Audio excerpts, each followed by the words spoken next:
우리 곁에 계신 분들과 인사하겠습니다. 당신은 아바의 사랑받는 자녀입니다.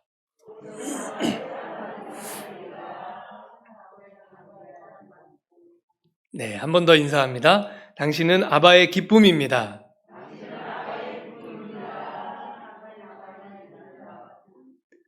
믿으십니까? 아멘. 네.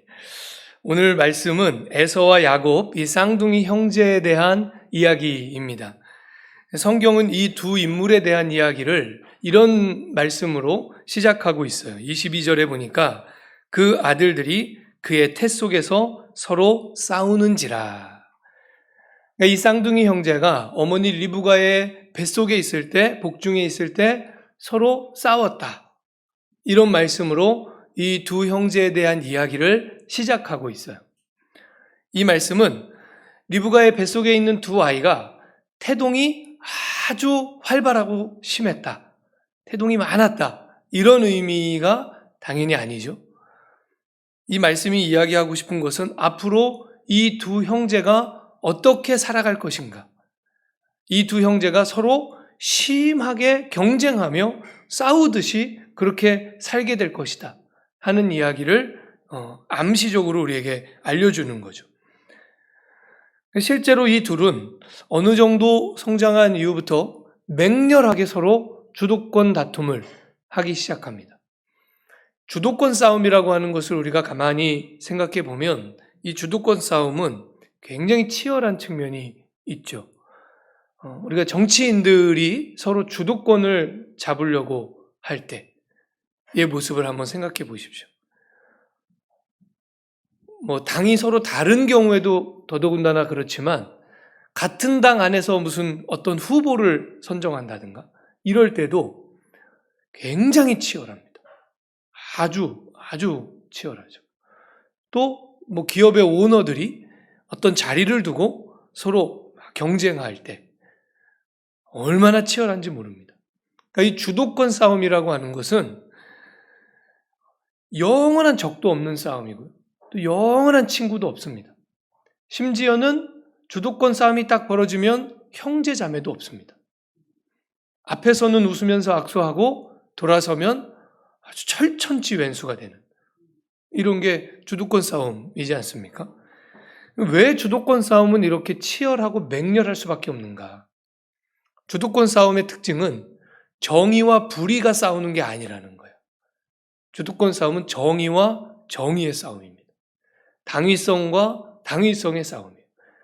양쪽 모두에게 다 정의롭다고 여겨지는, 또 양쪽 모두에게 나름의 정당성이 다 있는 것입니다. 그러니까 누구도 서로 굽히지 않죠. 에서와 야곱이 서로 경쟁하는 모습을 보면 이 두 형제의 경쟁의 모습이 꼭 주도권 싸움 같은 그런 면이 있습니다. 먼저 이 두 인물을 좀 면밀하게 우리가 살펴보려고 하는데요. 에서를 성경이 이렇게 표현합니다. 붉고 전신이 털옷 같았다. 무슨 말이죠? 털이 많은 사람이었다는 뜻입니다. 우리나라에는 그런 사람들이 많지 않지만 외국 사람들 이렇게 우리가 외국 영화 같은 거 보면 막 털이 북슬북슬한 그런 사람들이 있잖아요. 에서가 그런 사람이었다는 거예요. 그래서 전신이 붉고 털옷 같았다. 태어날 때부터 이미 막 뭔가 털이 북슬북슬하고 아주 남성미가 넘치는 그런 사람이었다는 것입니다. 요즘 같은 시대에는 다정다감하고 가정적인 남자가 인기가 있죠. 그러나 이 시대는 어땠을까요? 에서와 야곱이 살던 이 창세기의 시대에는 어떤 남자가 인기가 좋았을까요? 에서 같은 남자예요. 가서 막 동물도 잡아야 되고 수렵과 채집이 가장 어떤 삶의 중요한 수단이었기 때문에 남자 하면 이 에서처럼 뭔가 아주 우락부락하고 막 털도 막 나 있고 이런 사람이 남자로서 아주 인기 있는 그런 남자이죠. 겉보기에도 에서는 능력과 매력을 겸비한 그런 아주 아주 훌륭한 지도자감처럼 보이는 그런 사람이었다는 것입니다. 아마 에서는 스스로 이렇게 생각했을 거예요. 어디 감히 야곱 같은 비리비리한 놈이 우리 집안을 이끌어갈 지도자가 될 수 있겠어. 순번을 따져도 내가 우선이고 깜을 따져도 내가 깜이지. 이게 아마 에서의 입장이었을 겁니다. 그런데 야곱은 또 가만히 보면 만만한 동생이 아니에요. 그는 겉보기에는 비리비리하고 유약해 보이는 그런 사람이었던 것 같은데, 그런데 성경은 그에 대해서 이렇게 표현합니다. 에서의 발꿈치를 잡았다. 무슨 얘기냐면 이 야곱이라고 하는 사람은 욕심이 많고요. 소위 우리가 깡따구가 있다. 저 사람 뭔가 왜소하고 유약해 보이지만 아주 깡따구가 있는 사람이다. 이렇게 표현할 만한 그런 사람이 바로 야곱이었습니다. 그래서 성경은 이 야곱이라고 하는 인물이 형에게 지지 않으려고 막 악바리 기질을 가지고 사는 그러한 사람으로 우리에게 보여주죠. 27절을 보시면 그 아이들이 장성함에 에서는 익숙한 사냥꾼이었으므로 들 사람이 되고 야곱은 조용한 사람이었으므로 장막에 거주하니 이렇게 돼 있어요. 이 형 에서는 탁월한 사냥꾼이었습니다. 지금에서야 우리가 사냥 그러면 사실은 우리가 동물을 육식을 하기 위해서 사냥을 해서 육식을 하는 경우는 이제 거의 없잖아요. 그러니까 보통은 지금은 다 이렇게 길러서 우리가 전문적으로 길러서 먹는 거지, 사냥은 그냥 이렇게 취미생활 같은 거죠. 요즘에는 고급스러운 취미생활. 그런데 이때 당시에 이 사냥꾼은 지금 우리가 생각하는 사냥꾼이라고 생각하시면 안 돼요. 아주 당시에 잘 나가는 직업군 중에 하나입니다. 전문 직업이죠. 사냥꾼. 사냥꾼은 또 타고난 담력도 있어야 되고요. 아주 힘도 있어야 되고요. 그러니까 아무나 할 수 있는 직업도 아니에요. 야곱 같은 사람 절대로 사냥꾼이 될 수 없죠. 그러니까 이 사냥꾼이라고 하는 직업은 이때 당시의 눈으로 보면 일종의 전문직이에요. 어떤 타고난 재능도 있어야 되고 담력도 있어야 되고 또 어떤 신체적인 조건도 갖춰져야 되고 그런 사람들만 선택할 수 있는 그런 직업이 사냥꾼이죠. 반면에 야곱은 조용한 사람이었고 그래서 그는 장막에 거주했다 이렇게 돼 있어요. 장막에 거주했다는 것은 그가 주로 집에서 기르는 가축들을 돌보면서, 근데 이 가축을 돌보는 일은 물론 이것도 전문적인 기술을 요하는 일이기는 하지만 이때 당시에 집안에서 대단히가 아니라면 집안에서 가축을 돌보는 일은 다윗의 경우도 보면 그 집안 막내 이런 사람들이 하는 그런 일이죠. 그러니까 가축을 돌보고 집안 살림을 챙기고 이런 일이 야곱이 했던 일이라는 거예요. 어쩌면 야곱은 그래도 이런 생각을 가지고 있었을 것 같아요. 집안 살림에 대해서는 관심도 없고 한 번 나가면 몇 달씩 들로 산으로 다니는 형이 어떻게 집안을 이끌어갈 수 있겠어? 집안 살림에 대해서 빠삭한 내가 지도자감이지. 이런 생각을 야곱은 했을 것 같아요. 자, 외형적으로 딱 봐도 저 사람 지도자감이구나 하고 보이는 에서와 집안에서 집안 살림을 다 도맡아 하면서 집에 어떤 일들이 있고 어떻게 해야 되고 이것을 바삭하게 알고 있는 야곱. 여러분, 우리가 거수로 투표를 한번 해보겠습니다. 이 둘 중에서 누가 지도자감입니까? 자, 나는 에서가 지도자감이라고 생각한다. 한 분도 안 계세요? 제가 드리겠습니다, 그러면. 네. 나는 야곱이 지도자감이라고 생각한다. 네. 두 분이 계신. 그럼 다른 분들은 뭐죠? 이 당시에 이 집안 내에서 누가 지도자감이냐 하는 것에 대한 의견이 분분했습니다. 성경에 보니까 28절 말씀에 이렇게 기록하고 있어요. 이삭은 에서가 사냥한 고기를 좋아하므로 그를 사랑하고 리브가는 야곱을 사랑하였더라. 그러니까 이삭은 차기 후계로 에서를 마음에 품고 있었고요. 리브가는 야곱을 마음에 품고 있었어요. 그러니까 누가 지도자냐 하는 것에 대해서 이 두 형제 사이에서만 의견이 분분했던 것이 아니고 그 아빠 엄마도 의견이 서로 나뉘어서 분분했다는 것입니다. 그렇게 경쟁하던 이 형제 사이에 아주 중요한 사건 하나가 벌어지죠. 오늘 우리가 함께 읽은 말씀에 나오는 팥죽 한 그릇에 장자권을 사고 파는 사건입니다. 이 사건이 중요한 이유는 이 장면에서 에서와 야곱이 이 장자의 명분이라고 하는 이 장자권을 어떤 마음으로 바라보고 있었는가 하는 것이 다 드러나기 때문이에요. 그러니까 이 이야기는 에서와 야곱의 장자권 경쟁의 본질이 뭔지를 우리에게 아주 명명백백히 보여주는 그런 사건입니다. 에서가 들에서 돌아오고 있는 거죠. 에서가 들에서 돌아오고 있었다고 하는 얘기는 그가 몇 달 내지는 몇 주 산으로 들로 돌아다녔다는 뜻이에요. 그게 그 당시의 사냥꾼들의 삶이죠. 한 번 떠나면 길게는 몇 달씩을 그냥 막 돌아다니는 거예요. 그런데 아마도 이 본문의 분위기상 에서가 그렇게 몇 달을 고생하며 산으로 들로 다녔지만 사냥에 성공했나요? 못했나요? 아마도 성공 못한 것 같아요. 그럴 수 있잖아요. 네. 그러니까 사냥에 성공을 못하고 그냥 빈손으로 돌아오는 거예요. 여러분, 사냥 나간 사냥꾼이 몇 주를 또는 몇 달을 산으로 들로 돌아다니는데 사냥에 성공을 못하고 빈손으로 돌아온다. 얼마나 지쳐 있었겠습니까? 터벅터벅 지친 발걸음으로 배는 아주 잔뜩 골아서 막 정말 당장이라도 굶어서 죽을 것 같은 그런 마음으로 집으로 에서가 돌아오고 있는 거예요.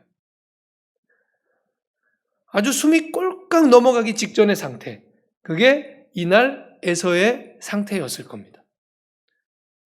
그런데 그 길목에서 야곱이 팥죽을 쓰고 있는 거예요. 얼마나 맛있게 느껴졌을까요? 에서에게. 에서는 동생에게 부탁합니다. 내가 너무 피곤하고 배가 고픈데 나 그거 한 그릇만 다오. 팥죽 한 그릇만 다오. 여러분, 형이 너무 피곤하고 배고픈데 팥죽 한 그릇 줘야 되나요? 말아야 되나요? 줘야죠. 이게 안 주면 나쁜 놈이죠. 그런데 이 야곱이 대뜸 형에게 이렇게 말하는 거예요. 그러면 팥죽 한 그릇 줄 테니 형의 그 장자권 나한테 팔래? 그러는 거예요. 여러분이라면 팥죽 한 그릇 얻어먹고 장자권 파시겠습니까? 안 팔죠. 그러니까 이게 정상적인 상황이라면 에서가 화를 잔뜩 내면서 말 같지도 않은 소리를 하고 있어. 그러면서 가야 돼요, 그냥. 그래야 정상적인 상황 아닙니까? 그런데 에서가 이날 이렇게 대답합니다. 32절에 에서가 이르되 내가 죽게 되었으니 이 장자의 명분이 내게 무엇이 유익하리요? 그러면서 정말로 장자의 명분을 파는 거예요. 팥죽 한 그릇에. 에서는 정말 피곤했던 것 같아요. 너무 지쳐 있었던 것 같아요. 여러분, 사람이 너무 피곤하고 지치면 이 정상적인 판단이 잘 안 됩니다. 그러니까 당장 눈앞에 있는 이 팥죽을 못 먹으면 막 죽을 것 같은 거예요. 정말로 죽을 것 같은 거예요.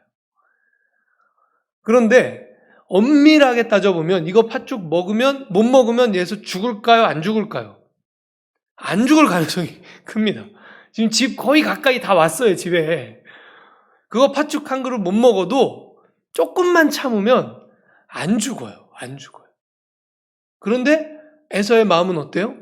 죽을 것 같아요. 그거 안 먹으면 죽을 것 같아요.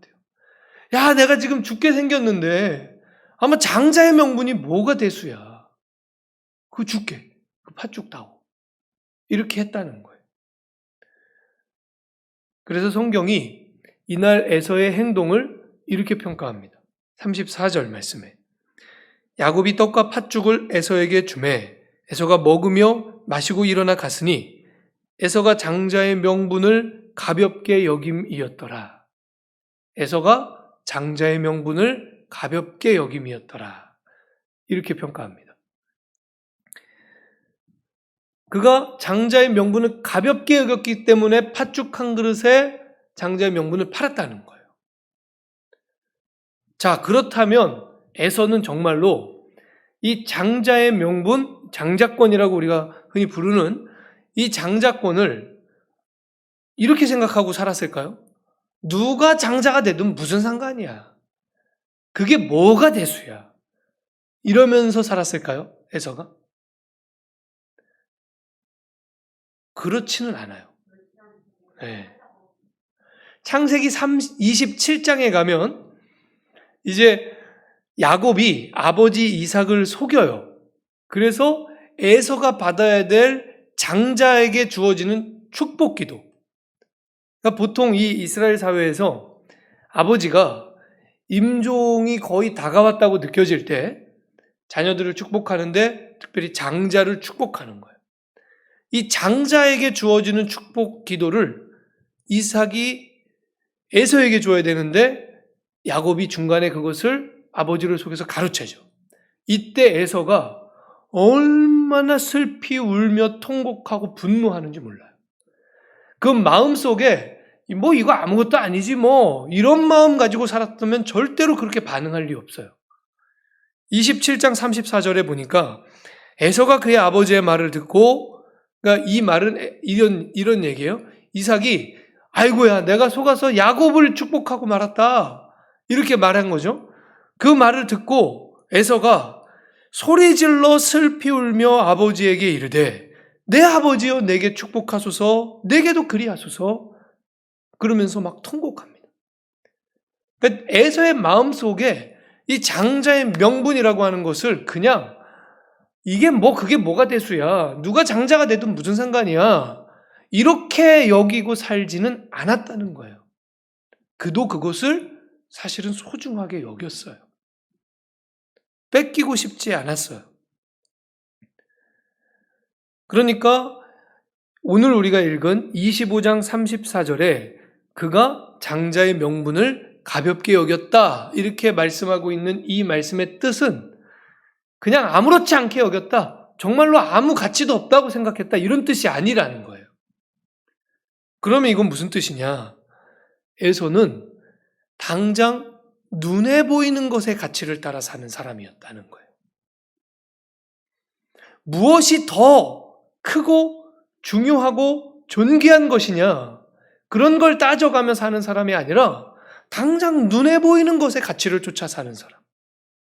그게 바로 에서의 삶이었다는 것입니다.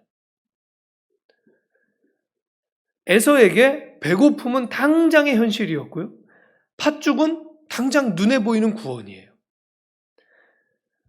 그러니까 눈에 보이지 않는, 당장의 눈에 보이지 않는 이 장자권이라고 하는 것이 눈에 보이는 팥죽보다 더 좋은 것으로 여겨지지 않았던 것입니다. 그 당장의 상황 속에서는. 그러니까 에서는 뭐가 더 중요한 것이냐, 뭐가 더 귀한 것이냐, 무엇이 더 소중한 것이냐 이런 것을 깊이 생각해보고 따져보며 사는 사람이 아니라 당장 눈에 보이는 대로 지금 당장 내가 뭐가 더 나에게 급한지, 그러니까 급한 것만 따져가면서 사는 그런 사람이었다. 그게 바로 에서의 특징입니다. 그리고 에서가 장자의 명분을 가볍게 여겼다 하는 이 말씀의 뜻입니다. 자, 그렇다면 야곱은 어떨까요? 야곱은 왜 그렇게 장자의 명분을 뺏고 싶어 했을까요? 그게 왜 그렇게 탐났을까요? 야곱은 이 장자의 명분 안에 담겨져 있는 영적인 특징, 그 영적인 속성, 그것 때문에 이 장자의 명분을 그렇게 갖고 싶었을까요? 사실은 야곱도요, 그렇지는 않아요. 야곱이 이 장자의 명분 안에 하나님의 약속이라고 하는 영적 속성이 담겨 있다고 하는 사실을 나중에 가서야 깨닫게 됩니다. 그러니까 팥죽 한 그릇에 장자의 명분을 살 때 이 당시만 해도 야곱도 장자의 명분의 영적인 의미보다는 그것이 가지고 있는 사회적 의미, 장자의 명분이 가지고 있는 사회적 의미가 더 탐났던 거예요. 장자의 명분이 가진 사회적 의미라는 건 뭐냐면 다른 형제보다 2배로 재산을 상속받는다 하는 거예요. 그리고 나중에 모든 집안의 대소사를 결정할 권한이 장자의 명분을 가지고 있는 사람에게 주어진다. 그게 장자의 명분이 가진 사회적 의미입니다. 그러니까 야곱이 정말 원했던 것, 야곱이 정말 가지고 싶었던 것, 그것은 이 장자의 명분 안에 있는 영적인 의미가 아니라 사회적 의미예요. 그래서 사실은 야곱은요, 오늘 우리식으로 표현하면 성공하고 싶었던 거예요. 사회적으로 성공하고 싶은 사람. 야곱이에요. 타고난 지도자감처럼 보이는 외양의 모습을 갖추고 있는 형에 비해서 야곱은 사실 외적으로는 내세울 게 별로 없는 그런 사람이었죠. 그러니까 자신의 그 핸디캡을 무엇을 통해서 극복할 수 있을까 생각할 때 야곱이 생각했던 것은 형이 가진 저 장자의 명분이라도 내가 가져오면 이 외적인 핸디캡을 극복할 수 있겠다. 그래서 야곱은 그걸 그토록 탐했던 것입니다. 자, 그럼 결론적으로 이 장면에서 우리가 보면 장자의 명분을 가볍게 여긴 것은 에서만 그렇습니까? 사실은 아니에요. 팥죽 한 그릇에 장자의 명분을 판 사람도 사실은 그것을 가볍게 여긴 것이지만 팥죽 한 그릇에 장자의 명분을 산 사람도 사실은 그것을 가볍게 여긴 것입니다. 둘 모두는 인생의 참된 가치가 무엇인가? 인생의 참된 목적과 의미가 무엇인가? 그것을 고민한 것이 아니고 치열하게 경쟁만 한 거예요. 그냥 경쟁에만 막 몰두한 것입니다. 그래서 팥죽 한 그릇에 장자권을 판 에서는 어리석은 사람이고요. 팥죽 한 그릇에 장자권을 산 야곱은 거짓된 사람이죠.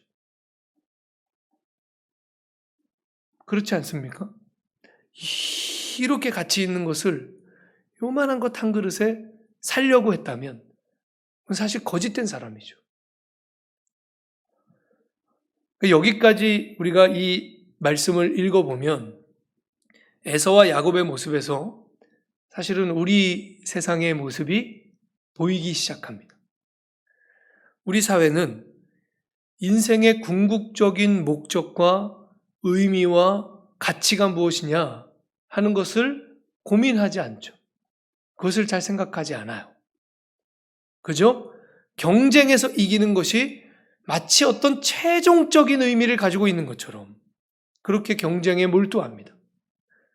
경쟁자를 이기기만 하면 당연히 행복이 주어질 것처럼 그렇게 경쟁합니다. 여러분, 그런데 정말로 그렇습니까? 경쟁자를 이기기만 하면, 경쟁에서 승리하기만 하면 그러면 행복은 당연히 주어지는 것입니까? 물론 경쟁에서 승리하면 어떤 일정 부분의 행복이 찾아오죠. 그런데 그것이 정말로 인생이 누려야 할 가장 좋은 행복입니까? 그것이 성경이 우리에게 약속하고 있는 하나님이 우리에게 주시고자 하는 그런 행복일까요? 오늘 말씀 속에 에서와 야곱의 모습을 통해 우리 자신의 모습, 또 우리 세상의 모습을 볼 필요가 있습니다. 어쩌면 우리는 아무것도 아닌 팥죽 한 그릇, 이 팥죽 한 그릇을 사이에 두고 이를 드러내 보이면서 서로 경쟁만 하고 사는 그런 모습으로 살고 있는지도 모릅니다. 그러니까 아무것도 아닌 것 하나를 두고, 별 가치도 없는 것 하나를 두고 서로 죽일 듯이 싸우면서 사는 것이죠. 팥죽 한 그릇을 두고 겨루고 있는 이 형제의 모습은 그런 의미에서 꼭 우리 시대의 모습처럼 보입니다. 우리 시대만 그랬을까요?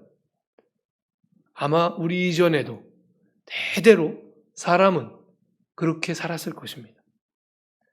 별것도 아닌 것을 사이에 두고 죽일 듯이 싸우면서 그렇게 살았을 거예요. 정말 열심히 인생을 살아온 한 분이 계셔요. 이분은 아무것도 없는 가난한 처지에서부터 정말 열심히 노력하면서 사셨어요. 그래서 제법 돈도 모았고요. 또 사회적으로도 사람들이 저분은 성공한 사람이야, 이런 평가도 받았고요. 또 마음속으로 나 정도라면 인생에 성공한 사람이지, 이런 성취감도 느끼면서 사는 그런 분이었어요. 그래서 때때로 이렇게 후배들에게 또 자녀들에게 자기 인생의 어떤 경쟁과 승리의 이야기를 영웅담처럼 들려줄 수 있는 그런 분이었습니다. 그게 전부인 줄 알고 살았는데 어느 날 병원에 갔다가 청천벽력 같은 이야기를 의사에게 듣는 거예요. 큰 병에 걸렸다는 거예요. 죽을 수도 있다는 거예요.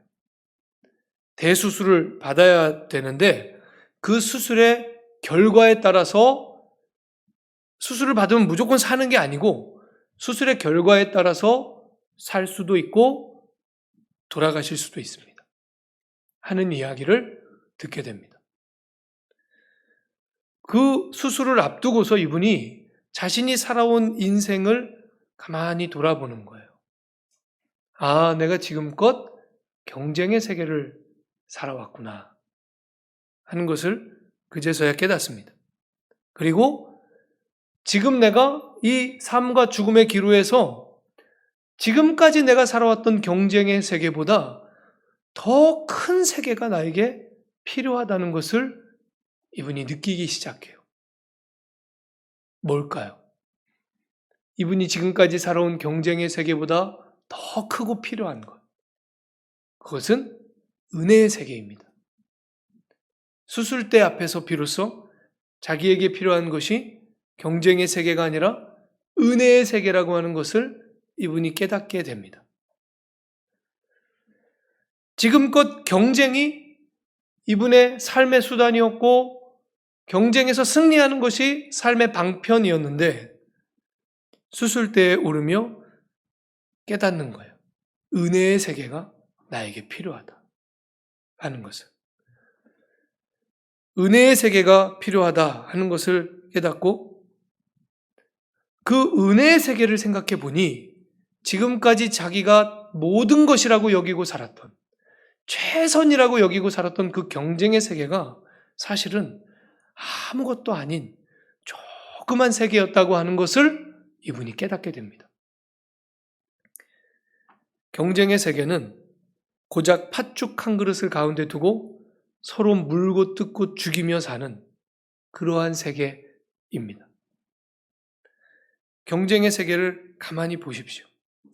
팥죽 한 그릇을 얻겠다고 소중한 것을 파는 어리석은 사람 있나요, 없나요? 있습니다.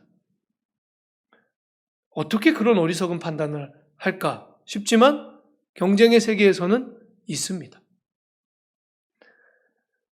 그러면 야곱처럼 팥죽 한 그릇을 가지고 영원한 것을 사겠다는 거짓된 사람 있습니까, 없습니까? 있습니다. 경쟁의 세계에는 그런 사람이 있습니다. 그러나 은혜의 세계에 눈을 뜨면 그토록 온 마음을 다해 얻고자 달려갔던 그것이 사실은 고작 팥죽 한 그릇에 불과했다고 하는 것을 알게 되는 것이에요. 은혜의 세계에 눈을 뜨면. 여러분, 하나님의 은혜의 세계를 깨달아 보십시오. 하나님의 은혜의 세계에 눈뜨기를 한번 사모해 보십시오. 은혜의 세계를 사는 사람은 팥죽 한 그릇에 소중한 것을 팔거나 팥죽 한 그릇을 가지고 소중한 것을 살려고 하지 않습니다. 그렇게 해서 살 수 있는 것도 아니고 그렇게 아무것도 아닌 것에 팔 수 있는 것도 아니라는 것을 은혜의 세계에 눈뜬 사람은 알기 때문이에요. 여러분, 그렇게 해서 아주 죽을 듯이 싸워서 경쟁해서 야곱이 이기거든요. 그래서 아버지의 축복 기도도 받게 되는 거예요, 야곱이. 그런데 경쟁에서 이긴 결과로 야곱에게 주어지는 건 뭔지 아세요? 도망치는 거였어요. 아버지를 속이고 형을 속이고 형이 받아야 될 축복 기도를 자기가 받고선 형이 정말로 이제는 내가 저놈을 절대로 살려두지 않겠다. 죽여버릴 거야. 눈에 불을 켰어요. 그러니까 그 살기가 느껴져요. 어머니 리브가도 그 살기를 느꼈고 야곱 자신도 느꼈어요. 그래서 둘이 짜고 야곱을 멀리 피신시킵니다. 외삼촌 라반에게로 피신시켜요. 그러니까 경쟁에서 이긴 결과로 야곱에게 주어진 것은 사실은 삶의 자리에서 도망치는 것이었어요. 그렇게 멀리 도망가서 긴 세월을 보내게 됩니다. 그렇게 오랜 세월 자기가 자기의 삶의 자리를 떠나게 될 거라고는 생각도 하지 못했어요. 어느 날 갑자기 도망길에 올라서 외삼촌의 집에 갔는데 그 외삼촌의 집에서 오랜 세월을 보내게 됩니다. 심지어는 그 외삼촌에게 속으며 살아요. 아주 잔꾀 부리면서 살던 야곱이 자기보다 더 위에 있는 사람을 만난 거예요. 외삼촌에게 속으면서 오랜 세월을 살게 됩니다. 오랜 시간이 흐른 뒤에야 고향을 찾아가야 되겠다 하는 생각을 가지고 자기가 얻은 것들 그리고 자기 식솔들을 다 데리고 고향 땅으로 갑니다. 그런데 고향 땅을 찾아오는데 야곱의 마음속에 두려움이 있어요. 어떤 두려움이 있을까요? 형을 어떻게 만나나? 여전히 나를 미워하고 여전히 나를 죽이려고 하는 그 형을 내가 어떻게 만날까 하는 것이 야곱의 마음속에 큰 두려움입니다. 그래서 고향으로 찾아오는 것이 아주 두려웠어요. 야복강을 건너면 이제 거의 고향 땅인데 야복강을 건너지를 못해요. 그리고 자기의 식솔들과 가축들만 다 미리 건네 놓습니다. 그리고 자기 자신은 정작 그 강을 건너지를 못해요. 그리고 강 이편에서 하나님과 씨름하듯이 아주 고통스러운 기도를 밤새 드립니다. 그날 밤 하나님이 그에게 이렇게 말씀하십니다. 창세기 32장 28절에 그가 이르되 내 이름을 다시는 야곱이라 부를 것이 아니요 이스라엘이라 부를 것이니 이는 내가 하나님과 및 사람들과 겨루어 이겼음이니라. 네가 하나님과 및 사람들과 겨루어 이겼다. 하나님이 그의 인생을 향하여 그렇게 말씀하십니다. 이게 무슨 뜻일까요?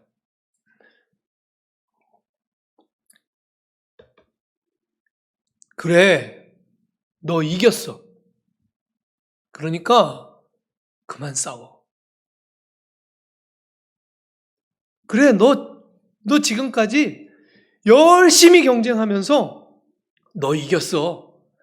그러니까 그만 경쟁하면서 살아. 이제는 경쟁의 세계에서 나와. 하나님은 그의 인생을 향하여 그렇게 말씀하시는 거예요. 그 다음 날 야곱이 에서를 만나게 됩니다. 이 두 형제가 만나는 장면을 성경이 이렇게 보여줘요. 33장 4절에 에서가 달려와서 그를 맞이하여 안고 목을 어금 맞추어 그와 입 맞추고 서로 우니라. 목을 어금 맞추어서 안았다고 하는 건 뭘 의미합니까? 가슴과 가슴이 닿도록 서로 꽉 끌어안았다는 얘기입니다.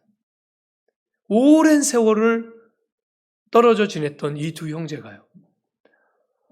우리 형이 아직도 나 죽이고 싶으면 어떡하지? 걱정하면서 왔는데 그 형이 야곱을 가슴과 가슴이 닿도록 꽉 끌어안고 두 형제가 지난 세월을 돌이키며 펑펑 우는 거예요.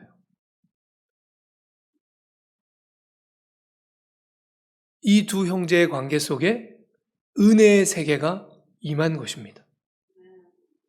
경쟁의 세계 속에서 서로를 죽일 듯이 살던 이 두 형제가 하나님 안에서 이 관계 속에 은혜의 세계가 임한 거예요.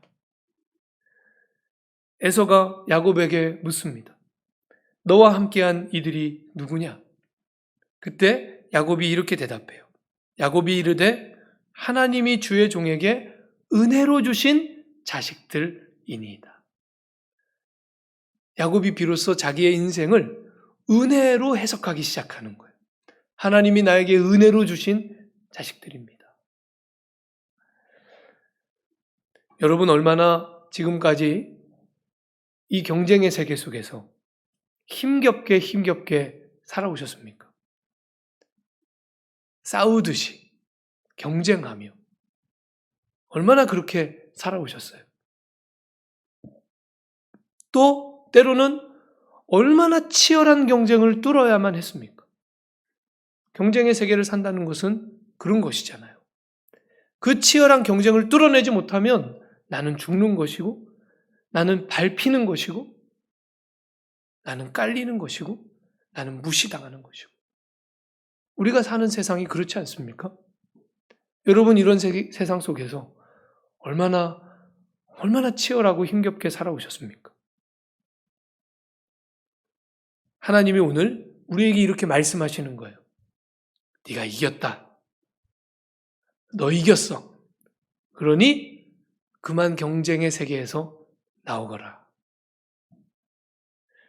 이 경쟁의 세계 한복판에서 저와 여러분은 하나님을 인생의 주인 삼고 은혜의 세계를 살 수 있기를 주님의 이름으로 축원합니다. 여러분 그리스도인이 된다고 하는 것, 하나님을 인생의 주인으로 맞이한다고 하는 것은 이 경쟁의 세계 한복판을 여전히 우리는 살게 될 것이지만 그러나 우리는 은혜의 세계를 사는 것을 의미합니다. 우리의 삶에 하나님의 나라가 임하는 것이에요.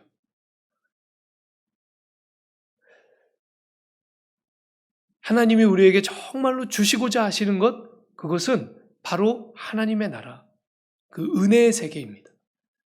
저와 여러분이 비록 경쟁의 세계를 살아왔고 앞으로도 살게 되겠지만 그러나 이 한복판에서 우리가 사는 세계는 경쟁의 세계가 아니라 하나님의 은혜의 세계, 하나님의 나라가 될 수 있기를 주님의 이름으로 축원합니다. 기도하겠습니다. 하나님 아버지, 은혜를 감사합니다. 지금껏 내가 경쟁에서 이겼기에 내가 이 자리까지 왔지. 내가 그렇게 열심히 살았기에 내가 이렇게 삶을 누리고 있지. 내가 그토록 치열하게 살았으니 지금 내가 누리는 것은 당연한 것이야. 하고 살았다면 하나님 앞에서 그 모든 자기의 고백을 내려놓고 하나님을 주인 삼고 그게 아니라 하나님의 은혜로 말미암아 살고 있습니다. 고백할 수 있는 우리가 되게 하여 주시옵소서. 주님, 우리는 정말로 은혜의 세계를 살고 싶습니다. 경쟁의 세계가 아니라 하나님의 은혜로 모든 것들이 이루어지는 하나님의 은혜의 세계, 그 하나님의 영광의 나라를 사는 우리가 되게 하여 주시옵소서. 예수님의 이름으로 기도합니다. 아멘.